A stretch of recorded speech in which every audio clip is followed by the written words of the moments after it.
Խոսքը որ պիտի կիսեմ, այսպես եմ վերնագրել կյանք Աստծո խոսքով։ Կյանք Աստծո խոսքով։ Անցած անգամ ես խոսեցի հետևյալի մասին, եթե հիշում եք, որ Աստծո խոսքը մարդու սրտի մեջ պիտի մշտական, ոնց որ ասած, բնակության տեղ գտնի։ Պիտի մարդը այդ խոսքը ունենա իրենում որպես իր արդեն սեփական խոսք, իր համոզմունք։ Եթե ոչ, նա չի կարող հնազանդվել Տիրոջը, ինչքան էլ այդ խոսքից տեղեկացված լինի։ Գիտի, իմանում է, բայց չի կարող հնազանդվել, չի հնազանդվի։ Հենց Հովանու 5-րդ գլխում հիշում եք, մի այսպիսի բան կատարվեց, մեծ հրաշք եղավ, շատ մեծ բան։ 38 տարվա անդամալույծը հրաշքով բժշկվեց։ Եվ ամենքն էլ գիտեն, որ այդ անդամալույծը, որտեղ գրված է, որ նա երկար ժամանակ այդ ավազանի մոտ սպասում էր եւ քանի որ ջրերի խառնվելուն առաջին մտնողը պիտի բժշկվեր, այդ ավազանի ջրերը խառնվելիս առաջինը մտնողը պիտի բժշկվեր, ինքն էլ ոնց որ անտեր մարդ էր կարելի ասել, մեկը չկար, որ անդամալույծ էր, որ իրեն ոնց որ պիտի տանեին, այդ ջրի մեջ գցեին, ասենց ասած, ինքը չէր կարող արագ մտներ հասնել դրան, եւ բնականաբար առաջինները ուրիշն էին լինում։ Եվ ինքը տենց էլ երկար ժամանակ մնում էր տենց հիվանդ անդամալույծ վիճակի մեջ։ Եվ ինչ կատարվեց, Տեր Հիսուս Քրիստոսը նրան տեսավ եւ Տեր Հիսուս Քրիստոսը էս ասեց, որ հենց ես եմ կյանքը, ես եմ բժշկությունը։ Քեզ պետք չի ոնց որ ասած սпасել երկար։ Եվ Տիրոջ հրամանով ինքը բժշկվեց, վերկաց մահիճը տար եւ գնա քո տունը։ Այդ հրաշքը տեսան հрьяաները տեսան այդ կրթված, ասենց ասած հոգևորները, իրանք, ասենք, գիտեն, որ դա այդպես է, ոչ թե դա մի հատ շոու էր կամ խաբկանք էր, այլ իրականություն այդ հրաշքը։ Եվ հետո երբ որ Տեր Հիսուս Քրիստոսին հանդիպեցին, սկսեցին իր հետ կռվել, վիճել, անգամ այդ հրաշքը իրանց աչքի առաջ ունենալով։ Շատ նման է այս օրերի իրավիճակին, էլի, որ բազմաթիվ մարդիկ կային, բազմաթիվ հրաշքներ տեսան իրենց կյանքում, բազմաթիվ, հենց իրենց կյանքում, ոչ թե մենակ ուրիշների, հрьяաները ուրիշների կյանքում, ուրիշի կյանքում տեսան, բայց իրանք անձամբ իրենց կյանքում տեսան, մեռնելուց պրծան, փորձանքներից փրկվեցին, հաջողությունների հասան, իսին տարբեր բաներ, որ կատարվեց իրենց կյանքում, բայց դառան նորից սկսեցին Աստծո հետ, կարելի ասել, որտեղ Աստծո ծառաները Աստծուց են, վիճել։ Ոնց որ նույն պատմությունը կրկնվում է։ Անկամ այդ վիճողներից մարդիկ կային, ես ձեզ ասեմ, այդ վիճելու ընթացքում հենց շատ ոնց ասած լուրջ փորձության մեջ ընկավ, խնդիր առաջացավ։ Հենց ինքը վիճող, նա պատկերացնում եք, այսօր վիճում է օրինակ Միլազ աղբոր հետ, երկրորդ օրը զանգում է Միլազ աղբեր, գիտես ինչ, այսպես խնդիր կա, ոնց կարամ, ինչ կարամ անեմ։ Միլազ աղբերը մի հատ խորհուրդ է տալիս, մի հատ Աստծոքով առաջնորդություն է տալիս։ Ինք իր բերանի խոսն եմ ասում, իմ մտքով էլ չէր անցնում, որ ես այդպես բան անեի։ Գնաց այդ քայլը կատարեցի, փրկվա այդ չարիքից։ Մեծ չարիքի, կյանքի հարցեր, եկե խոստովանում էր, ասում էր, մեռնելուց մահից պրծա։ Ես ինչ եմ ես անում, ես խեմ վիճը Միլազ աղբոր հետ, ես ինչ մարդ եմ ես, Աստված ընձիների, բայց հիմա նույն ապստամբների հետ է։ Այսինքն նույն պատմությունը կրկնվում է, էլի։ Տիրոջ հրաշները տեսան, Տիրոջ հետ կռիվ էին տալիս, վիճում էին։ Սրանց ինչ որտեղ ավելի թեթև է, գիտեք ինչ ասեմ ձեզ, որտեղ ուրիշի կյանքում տեսան, թեպետ էլի տեսան, պատասխան ունեն տալու, բայց այս մարդիկ իրաց կյանքում են տեսել ու նորից կռվում են, վիճում են, հետաքրքիր է, ինչ պատասխան պիտի տան։ Ամենայն դեպս էս է, որ իրականության մեջ այո, եւ Տերը բացատրությունը տվեց, ինչու եք դուք հիմա ինձ հետ վիճում։ Դուք ներկայանում եք որպես հոգևոր մարդ եւ իրենց վիճաբանությունը այնց աշխարհիկ հարցերով չէր, էլի, այնց աշխարհային ինչ-որ թեմաներ չէր, հոգևոր թեմա էր։ Տիրոջը մեղադրում էին, հիշում եք, չէ՞ ինչի մեջ։ Ոնց որ հիմա եղբորն են մեղադրում։ Տիրոջը մեղադրում էին, դու շաբաթ օրը հրաշք ես արել։ Դու շաբաթ օրը պղծել ես։ Իբր թե հոգևորեն, հոգևոր բան են գտել ու մեղադրում են, վիճում են, կռվում են։ Եվ Տերը իրաց պատասխանեց, ասեց, ոչ դուք ներկայանում եք որպես հոգևոր, բայց ոչ ինձ ուղարկողը ներկայացավ, որ ես ինձանից չեմ խոսում, գործում, ես էլ որ դուք տեսաք, դա ինձանից չէ, այսինքն ես ինքս իմ անձից, իմ գաղափարով ու ծրագրի հարցի ինքնուրույն։ Ինձ ուղարկող կա, որի գաղափարով, ծրագրով, կամքով եմ ես ամեն ինչ անում, իր ուժով, իր զորությունով, իր ուզածով։ Էսի ցույց է տալիս, որ ես հորից եմ, Աստծուց եմ։ Բայց ասեց, եթե դուք Աստծուց ինքներդ լինեիք, դուք այս բաները կհասկանայիք ու ինձ հետ վեճ չէիք անի։ Բայց քանի որ Աստծուց չեք, դրա համար ինձ հետ ինչ եք անում, վեճ եք անում։ Ասեց Աստծուց դուք ոչ նրա ձայնը լսեցիք։ Հիշում եք Հովհաննես 5-րդ գլուխ 37-38 խոսքեր ես կարդացի։ Ոչ նրա ձայնը լսեցիք, ոչ էլ նրա էլի բան ասեց, իհարկե, բայց եւ ասեց, ոչ էլ նրա խոսքը բնակվում է ձեզանում։ Այսինքն հասկացանք, որ այո, չնայած սրանք անց առաջ հայացքից թվում էր, թե ոնց որ թե լսել են էլի Աստծո ձայնը, վերջապես Աստծո խոսքով էին իրանք վեճանում։ Յանում թե գիտեն Աստծուց մի բան, հասկացել են Աստծուց մի բան ու վիճում են։ Բայց Տեր ասես դուք Աստծո ձայնը ոչ լսել եք, ոչ էլ այդ ձայնից եկած խոսքը ձեզ մեջ բնակվել է։ Չունեք դուք այդ խոսքը։ Չնայած գիտեք, բայց չունեք։ Ոչ հասկացել եք, ոչ բացված, ոչ էլ ոնց որ ձերն է, ձեր, որ դա իրական իմանաք ինչ է Աստված, որն է Աստծո կամքը, ինչ է Աստծո խոսքը, հենց Աստված ինչ է այդ խոսքով, ոնց որ ասած, խոսում ու ներկայացնում, դուք դա իմանաք եւ ձերը դարձնեք, ձեր սեփական միտքը, գաղափարը, ձեր ուրախությունը, ձեր կյանքը, ձեր հարստությունը ձերը լինի։ Ձեր մշտապես բնակության դուք դառնաք այդ խոսքի բնակության վրա։ Ահա ասես սրա համար չեք կարող ինձ հասկանալ, ինձ ասենք հավատալ, ընդունել իմ ասածներն ու արածները, հակառակ ինչ էլ անեմ ձեր աչքի առաջին, կուզի ամենամեծ հրաշք անեմ, մեկը դուք կռիվանող եք, վիճող եք, հակառակվող եք, վերջ։ Որտեւ այս խնդիրը ձեր մեջ լուծված չէ։ Աստծո խոսքը ձեր մեջ բնակված չէ։ Իրոք տեսել ենք, որ այտենց վիճող հակառակվողների մեջ Աստծո խոսքը բնակված չէ, որովհետև երբ որ հարց առաջանում ու Աստծո խոսքը ոտնահարելով են անում, ու դու ասում ես ճիշտ չի դա, Աստված ասում է սենց պիտի արվի, դու տես չես արել, դա իրանց համար նշանակություն չունի։ Դա դիտվում է որպես մի բան, որ դու ուզում ես կոպիտ ասած քո գլխից իրանց ցրես, էլի։ Գնացեք, ես ձեր հետ գործ չունեմ, ուզում եք այդ ասեք, չէ, մենք ասում ենք, որ Աստծո խոսքը դուք ոտնահարում եք։ Այսպես չի, այս հարցում Աստված ասում է, այսպես վարվեք, բայց դուք այդպես չեք վարվել։ Ինչու՞։ Որտեվ խոսքը չունեք բնակված ձեզանում, ձերը չի։ Եթե ունենայիք, դուք հենց այդ քայլեր անելուց կմտածեք, Տերը սենց ասել, բեր սենց անենք։ Չէ կարելու, երբ որ ձեր առջև դրվում է այդ պահանջը, ձեզ համար դա ոչինչ է։ Եթե արժեք ունենար Աստծո խոսքը բնակված լիներ, կասեին ամեն Տեր ների մեզի։ Ինչ չահիմարություն ենք անում, ինչ սխալ ենք արել,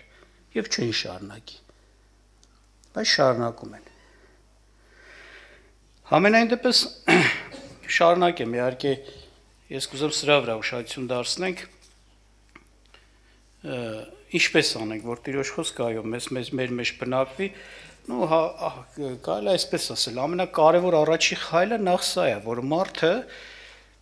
իր անձը ներկայացնի Աստծուն, իրոք այս ընտրությունով, այս խիստ որոշումով, որ իրոք մարդը որոշել է ինչ որ Տիրոջից հայտնվի իրան, լսի, հասկանա, իրոք հնազանդվի։ Հենց այդ խիստ կատարյալ որոշումը ընտրություն ունի։ Եվ Հռոմեացիս 12-րդ գլուխը կուզեմ կարդամ ձեզ համար առաջի խոսքը մենակ, արտաղաչում եմ ձեզ եղբայր Աստծո ողորմությունով, առաջին ու երկրորդը, որ ձեր մարմիններն ներկայացրեք կենդանի, սուրբ եւ Աստծուն ընդունելու պատարագ, որը ձեր բանավոր պաշտոնը։ Եվ երկրորդում ասում է. «Եվ մի կերպարանվեք այս աշխարհի կերպարանքով, այլ նորոգվեցեք ձեր մտքի նորոգությամբ, որ դուք քննեք, թե ինչ է Աստծո կամքը, բարին, հաճելին եւ կատարյալը»։ Շատություն դարձրեք։ Խոսեց ասենց ընդհանուր, որ ասենք, որ այս խոսքի վերջնակետը սրանում է կանում, որ մղում է, որ նորոգվենք մեր մտքի նորոգությունով, մեր այն մտքով, որը Աստծուց ընդունված, հոգևոր միտք, որ նոր միտք մենք առել ենք, արդեն գիտենք, հասկացել ենք Աստծո կամքը, այդ մտքով նորոգվենք, այդ կյանքով նորոգվենք։ Որպեսզի այսինքն Աստծո խոսքի կամքի անպատասխան մենք ապրենք, նախ եւ առաջ մենք պիտի քննենք, հասկանանք ինչն է, որն է Աստծո կամքը։ Մինչև չիմանանք Աստծո կամքը որն է, ինչ անենք։ Այդպես չի, որ քննենք։ Բայց որպեսզի քննելուց էր ձեզ բացվի, որպեսզի դուք հասկանաք Աստծո կամք, որպեսզի դուք կարդաք եւ այդ խոսքը իրոք դառնա ձեզ համար հասկանալի, ըմբռնելի եւ ընդունելի, դրա համար առաջի քայլը սա էր ասեց։ Աղաչում եմ ձեզ եղբայր Աստծո ողորմությամբ, որ ձեր մարմինները ներկայացնեք կենթանի սուրբ եւ Աստծուն ընդունելի պատարագ, որը ձեր բանավոր պաշտոնը։ Ձեր մարմինները, այսինքն ձեզ դրեք Աստծո զեղասեղանի վրա, կենթանի սուրբ պատարագ եղեք։ Այսինքն կենթանի եք, ապրող, չի ասում Տերը գնացեք ձեզ սպանեք։ Բայց զոհի նման եղեք Աստծո համար, Աստծո զոհասեղանին դրված։ Այսինքն ամբողջությամբ նվիրված, նվիրաբերված Աստծուն։ Մարդ, որը որոշել է ապրի Տիրոջ համար, իր համար ինքը բան չունի մտածելու, որ Աստված փառավորվի իր կյանքում, Աստծո կամք կատարվի, Աստված բարձրանա, Աստծուն չցավեցնի, Աստծո համար լինի։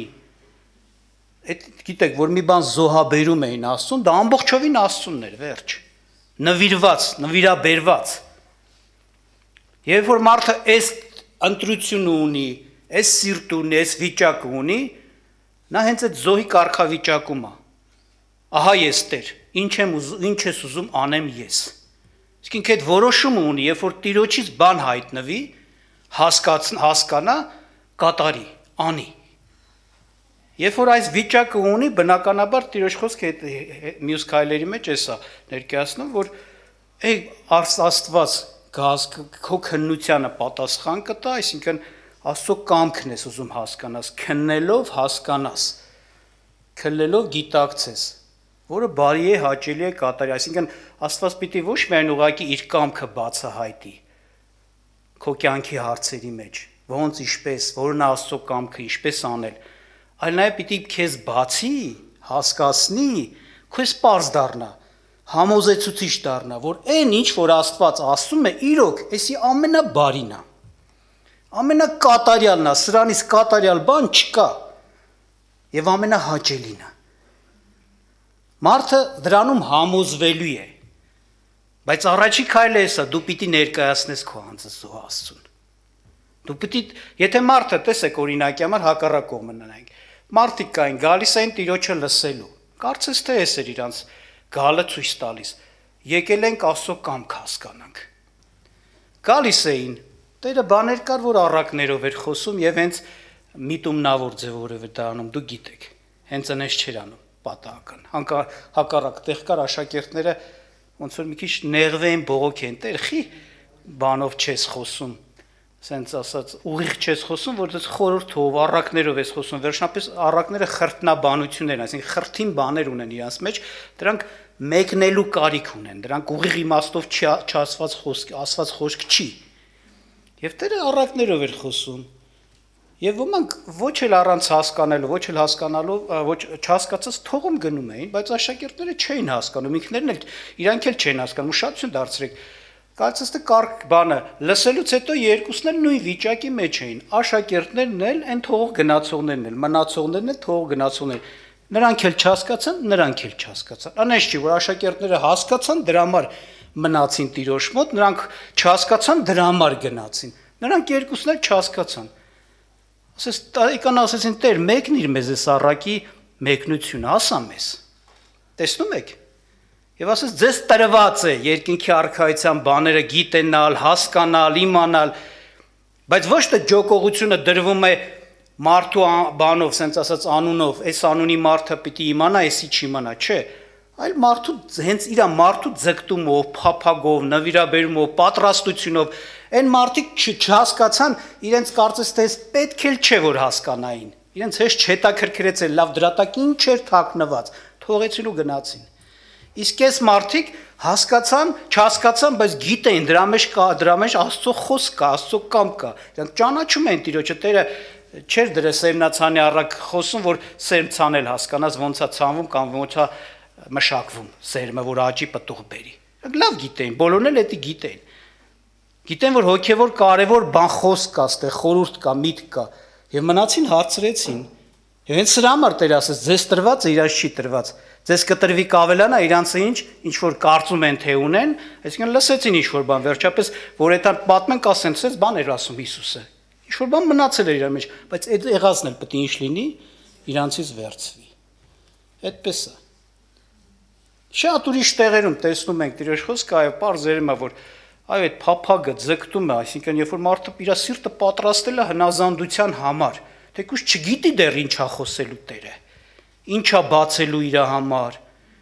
ինչ հրամանատալու, չգիտի, բայց պատրաստել է իր սիրտը, որպեսզի ինչ լսի հնազանդվի, նրան կտրվի։ Այն նրա համար է ասում, որ քննեք ինչն է Աստծո կամքը, այսինքն վերջապես մարդու միտքը պետք է նորոգվի, եւ այստեղ ասում են նորոգված մտքից էլ ինչ պետք է լինի, նորոգված կյանք պետք է բխի։ Հնարավոր չէ առանց նորոգված մտքի, նորոգված կյանք։ Դու պիտի իմանաս, նորից եմ ասում, Աստծո խոսք ու կամք, որպեսզի կատարես։ Եվ այստեղ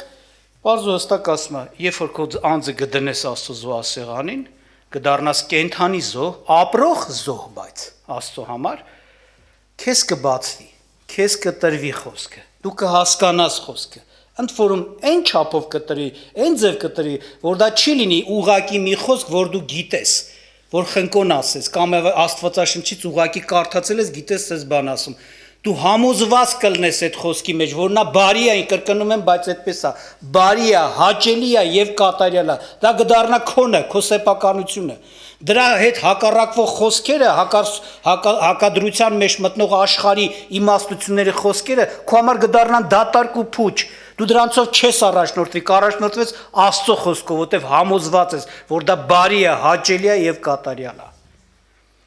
նա կբնակվի քո մեջ, նա կդառնա քո սեփականությունը, դու կմերժես մնացած դրան հակառակ բոլոր բաները, քո սրտից կհեռացնես բոլոր դրան հակառակ բաները, դա կթողնես քո սրտի մեջ, միակը որ դրանով ապրես։